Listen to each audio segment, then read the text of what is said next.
Hello friends, welcome back once again. Friends, आज की class में हम लोग डिस्कस करेंगे स्पेशल रूल्स के बारे में। इनडायरेक्ट स्पीच के स्पेशल रूल्स के बारे में हम लोग आज की क्लास में डिस्कस करेंगे। मतलब क्या? नरेशन,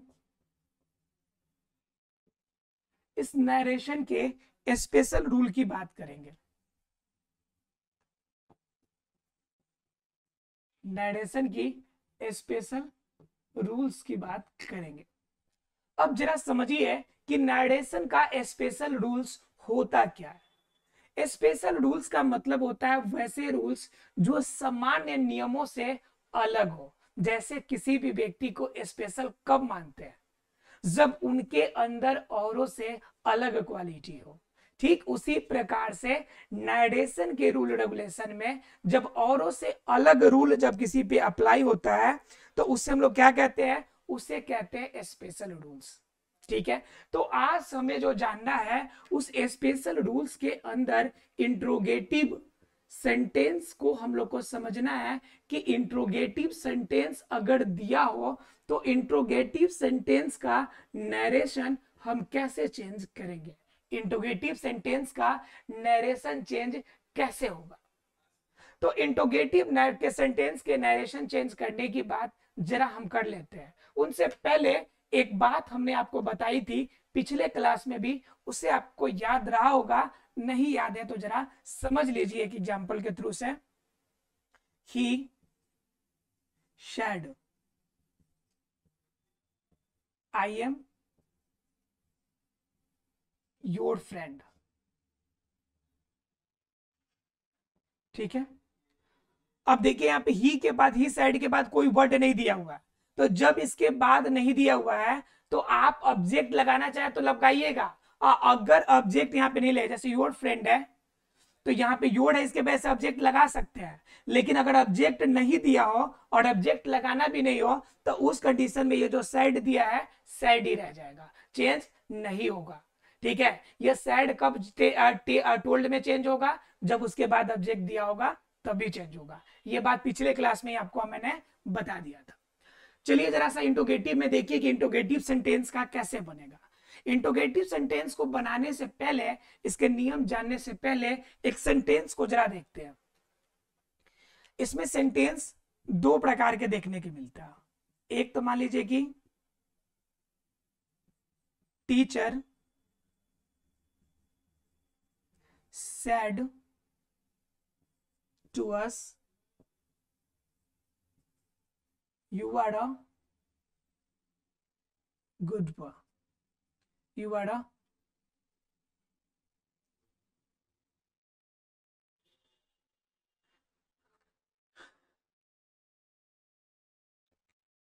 इंट्रोगेटिव सेंटेंस लेना है तो एक सेंटेंस बनेगा, are you ready to play, are you ready to play, क्या आप सभी खेलने को तैयार है? अब जरा सेंटेंस देखिए कि यहां पे जो सेंटेंस है वह इंट्रोगेटिव है। और सेंटेंस आप जरा यहां पे देखिए तो यह आपका क्या है? यह आपका जो दिया हुआ है वर्ड, यह पास्ट टेंस में दिया हुआ है।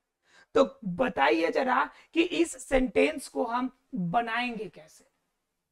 कंडीशन ये होती है कि जब ऐसा सेंटेंस दिया हो कि जहां पर रिपोर्टेड स्पीच इंट्रोगेटिव में दिया हो। कैसा दिया हो? इंट्रोगेटिव में दिया हो। अभी तक हम लोगों ने सारे सेंटेंस किसमें पढ़े थे? एसर्टिव में। हम यहां पे हमारा सेंटेंस क्या हो गया? इंट्रोगेटिव हो गया। तो कहता है जब रिपोर्टेड स्पीच हमारा इंट्रोगेटिव में हो, और इंट्रोगेटिव में भी कैसा? जब एनोमलस फाइनाइट से स्टार्ट हो। मतलब सीधे शब्दों में कहे कि वह किसी भी एक्सुलरी वर्ब्स के साथ स्टार्ट हो, किसी हेल्पिंग वर्ब के साथ शुरुआत हो, जो कि आसान शब्दों में कहे। ऐसे कहने के लिए हम लोग कहते हैं कि इसकी स्टार्टअप किससे हो? एनामलस फाइनाइट से हो। लेकिन आपको ये नहीं समझना, क्योंकि किसी एग्जाम में रूल रेगुलेशन नहीं लिखना होता, आपको क्वेश्चंस बनाने होते हैं। तो जो चीजें, जो तरीका आपको आसान लगे, बिल्कुल दिमाग में घुसे, वैसे चीजों को याद रखिए।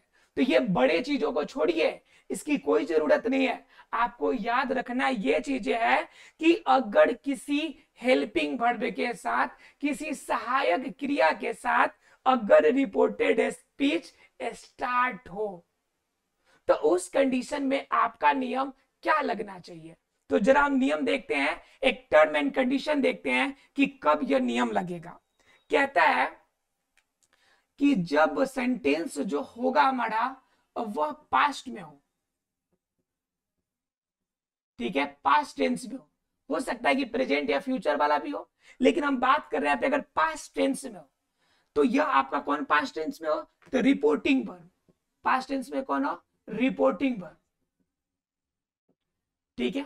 दूसरा नंबर केस कि यह जो रिपोर्टेड स्पीच है, यह रिपोर्टेड स्पीच किस में हो, रिपोर्टेड स्पीच इंट्रोगेटिव हो, मतलब क्वेश्चन वाला हो। कैसा हो, दिख रहा है, इंट्रोगेटिव अर्थात क्वेश्चन वाला हो, और उसमें भी क्या, हेल्पिंग वर्ब से शुरू होने वाला। किससे शुरू होने वाला, हेल्पिंग वर्ब से शुरू होने वाला। क्लियर है। अगर ये तीन केस आपको दिखता हो तब आप इस पे हाथ लगाइएगा इस नियम के आधार पे। कौन सा नियम है भाई, तो नियम, पहला नियम ये कहता है कि जो वर्ड यहां पे सैड टू दिया होगा उसको किस में कन्वर्ट कर दीजिए, सैड टू। तो सैड टू को कन्वर्ट कर दीजिएगा आस्क्ड में। किसमें, आस्क्ड में। अगर सेज दिया रहता तो इसको कन्वर्ट कर देते हैं आस्क्स में, ठीक है। ये कन्वर्ट आपको कर देना है। अब जरा ध्यान दीजिए कि क्यों वहां पे आस्क्ड लगा रहा है, क्योंकि यह जब टीचर किसी से कह रहा है बच्चों से, तो कहने का मतलब पूछ ही तो रहा है आपसे। कोई कह रहा है तो आप अपने शब्दों में क्या कहिएगा कि टीचर बच्चों से पूछ रहा था क्या कि आपको खेलना है जी, यही पूछ रहा था ना जी। तो बात यही बात कहिएगा, तो वहां पे कहने का वर्ड चेंज होके क्या हो जाएगा, पूछना। तो इस वजह से सैड टू को हम किस में कन्वर्ट कर देंगे, तो आस्क्ड में कन्वर्ट कर देंगे। क्लियर है। उसके बाद जो सेंटेंस का पार्ट है सेम रहेगा। एक और बात जो इसमें करनी है कि इन्वर्टेड कॉमा के बदले में हम लोग लगाते थे क्या, तो डैट लगाते थे। लेकिन जब यह हेल्पिंग वर्ब से शुरू होगा तो डैट का यूज नहीं करना है, इसमें यूज करना है इफ का। किसका यूज करना है, इफ वर्ड का यूज करना है। क्लियर है आप लोग को। इन्वर्टेड कॉमा के बदले में किसका यूज करना है, इफ का यूज करना है। और उसके बाद जो भी सेंटेंसेस का नियम था वह सभी फॉलो कर दीजिएगा। सन बटा 123 यह किसके लिए है, यह आपका पर्सन चेंज करने के लिए, और चेंज ऑफ टेंस आपको पता ही है, चेंज ऑफ टेंस कर देंगे तो यह आपकी सेंटेंस बनकर तैयार हो जाएगी। अब इस सेंटेंस को देखिए, क्या इस नियम के आधार पे लगते हैं, तो बिल्कुल लगते हैं। पास्ट टेंस में रिपोर्टिंग है तो रिपोर्टिंग वर्ब पास्ट टेंस में है।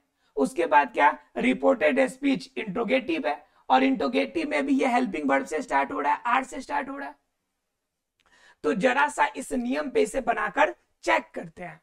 तो ये हो जाएगा टीचर, क्या हो जाएगा, टीचर, टीचर। उसके बाद सैड टू के बदले में क्या लगाना है बाबू, तो आस्क्ड का यूज करना है। तो टीचर के बाद क्या हो जाएगा, आस्क्ड, टीचर आस्क्ड। और यहाँ पे ऑब्जेक्ट जो दिया हुआ है अस, आस्क्ड अस। और इन्वर्टेड कॉमा जो है, इन्वर्टेड कॉमा के बदले में किसका यूज करेंगे आप, इफ का। किसका यूज करेंगे, इफ का। अब जरा सेंटेंस देखिए ध्यान से, यह इंट्रोगेटिव सेंटेंस है, और जब इंट्रोगेटिव सेंटेंस के बदले में इन्वर्टेड कॉमा के बदले में इफ लगा दिया तो इस पूरे सेंटेंस को आपको एसर्टिव सेंटेंस में बदलना पड़ेगा। एसर्टिव सेंटेंस सीधे शब्दों में बात कहे तो जिसका फॉर्मेशन सब्जेक्ट के बाद वर्ब वाला सेंटेंस हो, ऐसा बनाना है हमें। तो पहले सब्जेक्ट लगाइएगा, तो सब्जेक्ट क्या हो जाएगा, यू। जरा देखिए इस सेंटेंस को हम किस में कन्वर्ट कर रहे हैं, तो एसर्टिव सेंटेंस में। किस में कन्वर्ट कर रहे हैं, एसर्टिव सेंटेंस में। तो क्या हो जाएगा, are you ready to play है, तो इसका हो जाएगा you are ready to play. आपको ध्यान रखना है कि जो हेल्पिंग वर्ब होगा उसको बाद में कर देना है, ठीक है। ऑटोमेटिकली वह सेंटेंस किस में बन जाएगा, एसर्टिव में बन जाएगा। ठीक है, तो जनरली देखिए ये वाला नियम कब लगेगा, बाद में लगाने वाला, जब सेंटेंस किस में दिया हो, जब sentence past present continuous, past continuous, past perfect in सभी में दिया हो। लेकिन जब सिंपल प्रेजेंट की बात कीजिएगा जिसमें डू और डज लगा हो, तो उसमें डू और डज को हटा दीजिएगा तो असर्टिव में बदल जाएगा। ठीक है, तो जरा देखिए, टीचर आस्क्ड अस इफ, अब सेंटेंस हमारा ये है, अब इसको हमें क्या करना है, चेंज ऑफ टेंस और चेंज ऑफ पर्सन करना है। तो बताइए यू कौन सा पर्सन है, तो सेकेंड पर्सन, और सेकेंड पर्सन किसके अकॉर्डिंग, तो ऑब्जेक्ट के अकॉर्डिंग, और ऑब्जेक्ट क्या है हमारा, अस। अस का सब्जेक्ट क्या होगा भाई, तो अस का सब्जेक्ट होता है वी, तो यहां पर क्या हो जाएगा, वर्ड हो जाएगा वी। क्लियर। उसके बाद यहाँ पे आर वर्ड दिया हुआ है, तो आर के लिए आपका इनडायरेक्ट स्पीच क्या हो जाता है, वाज हो जाता है, लेकिन आपका आर का वर्ड हो जाता है तो वी के साथ क्या लग जाएगा, वर्ड, WERD वर्ड। उसके बाद रेडी टू प्ले, इसमें तो कुछ चेंज ही नहीं करना, रेडी टू प्ले। अब जरा देखिए कितना आसानी से सेंटेंस को बना लिया, teacher asked us if we were ready to play. Teacher ने हमसे पूछा क्या हम लोग तैयार हैं, यदि हम लोग तैयार हैं तो फिर बात आगे बढ़ेगी। आप जब रेडी होइएगा तब ना टीचर आगे बात बढ़ाएंगे। तो टीचर जी का कहना यह है कि क्या आप रेडी हैं, तो ऐसे बना सकते हैं। लेकिन अगर इसी सेंटेंस में, अगर सेंटेंस की शुरुआत किसी हेल्पिंग वर्ब से ना होकर अगर कोई क्वेश्चन वाला वर्ड रहता, जैसे एग्जांपल देखिए, ऐसे समझ में आ गया होगा आप लोग को। अब जरा देखिए कि अगर यहीं पे थोड़ा सा चेंज हो जाए, यहीं पे थोड़ा सा ट्विस्ट आ जाए, क्या ट्विस्ट आएगा जरा आप खुद देखिए, इस ट्विस्ट को जरा समझ के देखिए आप, मजा आ जाएगा ट्विस्ट को समझेंगे तो। देखिए इसी में क्या ट्विस्ट आ जाए, कहता है कि सेंटेंस रहेगा लेकिन उसमें क्या हो जाएगा, यह शुरुआत हेल्पिंग वर्ब से ना होकर क्वेश्चन वाले वर्ड से हो जाए। जैसे टीचर, सेम सेंटेंस लेते हैं उसी टाइप का, teacher shared to us, shared to us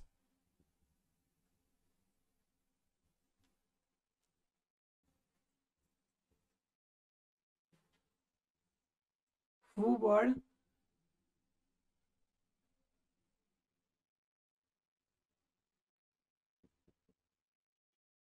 playing cricket।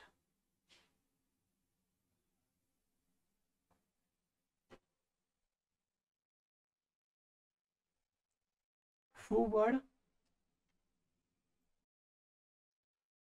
नहीं, एग्जाम्पल लेंगे हम लोग, वाई आर यू